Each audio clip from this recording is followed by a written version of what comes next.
আজকের আরও একটি ভিডিও নিয়ে আপনাদের কাছে চলে এসেছি। আজকের আম তেলের আচার কিভাবে বানাবেন সেটা আপনাদেরকে আমি দেখাবো।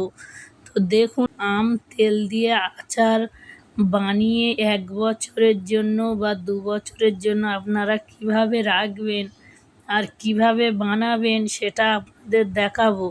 তো দেখুন, এখানে আম নিয়ে নিয়েছি আর আমগুলো কেটে নিয়েছি। কেটে নিয়ে আমি লবণ দিয়ে ভিজিয়ে রেখেছিলাম 4 থেকে 5 ঘন্টা মতো আমি আমটা ভিজিয়ে রেখেছিলাম। আমটা ভিজিয়ে রাখলে আমটা খেতে সুন্দর লাগে, টক ভাবটা কেটে যায় আর খুব সুন্দর লাগে খেতে তেলের আচারটা। তো আমি এগুলো ভালো করে পানি ঝরিয়ে নিয়েছি।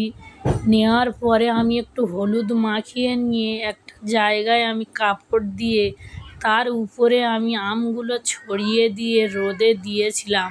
সারাদিন যে রোদটুকুই লেগেছিল সেই রোদটুকুই, যেহেতু আমি খুব সকালে আমটা কেটে ভিজিয়ে রেখেছিলাম সেই জন্য আমি রোদে দিয়েছি। দেখুন, হালকা শুকিয়ে গিয়েছে আমগুলো, দেখেই বুঝতে পারছেন।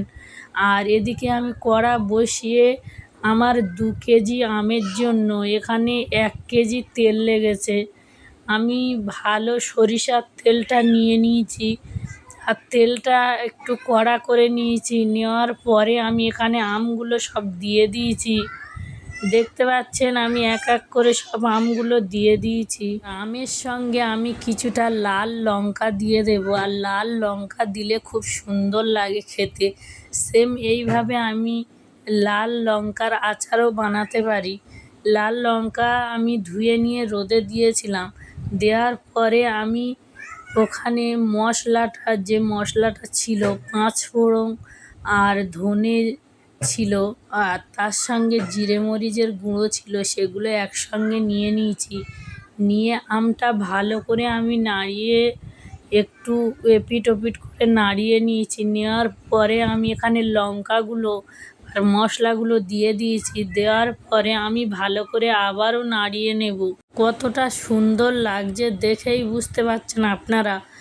আর এত সুন্দর গন্ধ বার হয়েছে, আপনারা না বানালেই বুঝতেই পারবেন না। তো আমি এদিক ওদিক করে অল্প কিছুক্ষণের জন্য আমি ভালো করে নাড়ি চাড়িয়ে ফুটিয়ে নিয়েছি। আর দেখুন, আমার আমের আচারটা রেডি হয়ে গিয়েছে। আর আমের আচারটা আমি ঠান্ডা করে নিয়েছি। নিয়ে এখানে কাঁচের বয়েম নিয়ে নিয়েছি। একটা একটা করে আমগুলো সব বয়েমে ভরে নেব। আর আমার ভরার পরে তেল কম হয়েছিল, এখানে আমি সরিষার তেল ভালো করে ফুটিয়ে নিয়েছিলাম। নেওয়ার পরে আমি এখানে ঠান্ডা করে ঢেলে দিয়েছিলাম। তারপরে আমি এটাকে রোদে দেব 3-4 দিন, 5-6 দিন, আপনারা যতদিন পারেন রোদে দেবেন। দেওয়ার পরে এটা খেতে কতটা সুন্দর লাগবে বুঝতে পারবেন।